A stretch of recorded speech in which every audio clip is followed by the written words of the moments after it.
Okay, so I got a few of these glued up. I'm going to glue these up and see how well we do. Very hard, pounding them together. We really want mortise and tenons that do not require glue, and so that's a very tight fit. Okay, and I'm pretty happy with that. We're about 1.75 inch stock for those with a 1/2 inch tenon, roughly to about there. But there'll be reinforced corners, and I'll probably put screws on the back side because I don't really want any pegs on the front sides. They tend to deteriorate the paint finish. But if I just put a couple screws in the back, pinning that as a positive lock, I can't see any issues with this coming apart. So I got 3. I've got one more to do here that's been pounded together, and you can see that, you know, these are tenons tight enough to be a dry assembly, which is really for structural is what we want, right? Anyway, I've tried not to cut too many corners. I've got my my louvered stock ready to mill. Just thought I'd glue these up so I can start perfecting the opening. I'm not sure how I'm going to put them together because of finishing issues, but I'll work it out as we go along. Anyway, loving the light in the shop. It's just beaming through. So Amherst Woodwork made a suggestion that it didn't have haunches. So I really do have a haunch. That's here. What I don't have is the little stub portion here, and a shallow mortise coming to the edge. I personally think this is stronger for the end grain, although the little stub tenon does allow that not to distort. I've given quite a bit of short grain support, almost 1.5 inches, which I think is crucial for racking. And you'll notice that I have no side play on my mortises. This is so that this thing can rack. It can't be racking. We're not relying on glue, although glue is being used. It's more to waterproof the joint.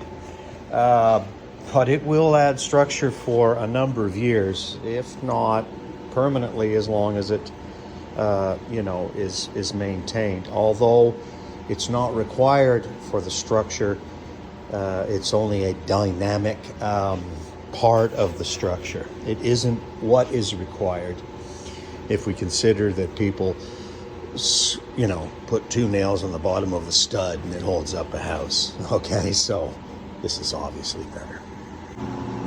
What you doing there, Jack? Oh, so I'm making, so the panels got glued up, and I'm putting these little, so these are a compound inside corner, and there's going to be another bead molding in between those, and those will simulate a lamb's tongue cut. So what I have to do is I have to biscuit join them onto here, and this is the 30-degree slope for it to sit on top of the first section. Right. And this, Nick, is a double inside corner miter. Oh, look at that. That's pretty fun, and that's so you can go around the corner. So that'll allow these panels to go around. Oh, jeez. Go around the corner. So that's almost a cute solution. Yeah. So it's delicate, but that's what I'm up to. Hopefully I can get this whole thing glued up tonight so I can start fleshing out all of the components for it. Should be fun. Thanks for asking, Nick. No problem, Jack. Okay, looks like I got her clamped together. That's that little fancy joint to go around the corners. And I got my little this is my little stick here to tell me if I'm square, you see. It's a little thing I made a while ago. Just a little clamp. Pretty simple, really. Sometimes you just can't measure though, you know. So there we go.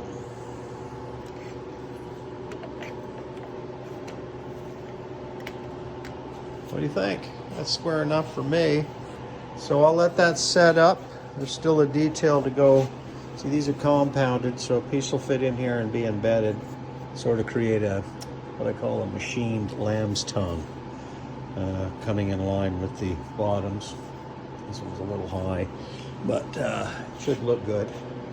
Anyway, thanks for following. Let's see if I can flesh this out by tomorrow and see what it looks like by Monday on top.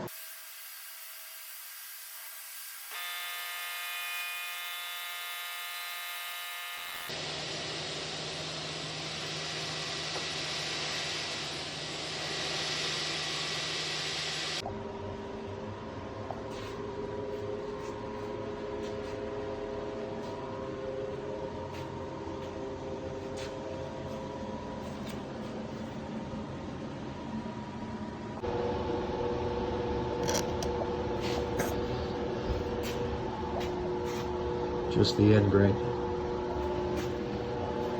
but treated as copper.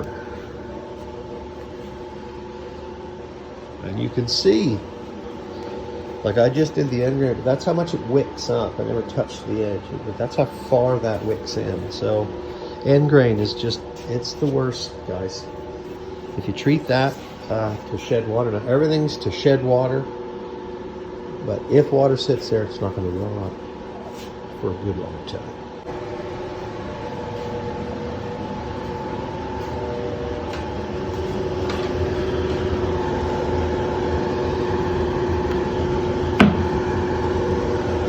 So that's where I'll screw it down when we attach the two together. So I've reinforced these with screws here, and that'll be screwed to that. I now know that this fits, and so we're good to go.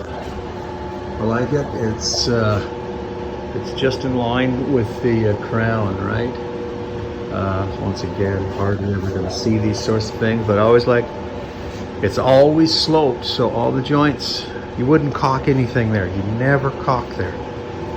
Okay, that'll be perfectly fine. Okay, so obviously the two surfaces were primed before they were put together. And you'll also notice that I copper treated the end grain, which is usually a bad spot. Then the burgundy was applied, and then this is screwed down. I'll prime this. Once again, water is always running out of that. Okay, no caulking. Okay, here's a setup that I made that's quite good. So here I'm wanting to set the saw up to make that cut. So what I did is I put this little outfit on my fence, and I made this little piece. Just drops on. What that does is that butts up against that. So if I ever remove that fence for regular cutting, it just goes right back to where it is. But better than that, let's say I have to adjust the fence. Maybe the thickness of a piece of paper. I'll just stick that in there. Okay, that's now adjusted to a piece of paper. Anyway, great little setup. Works perfect, and I can use the saw for other things, put the fence right back where it's supposed to go.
Okay, that looks like about it.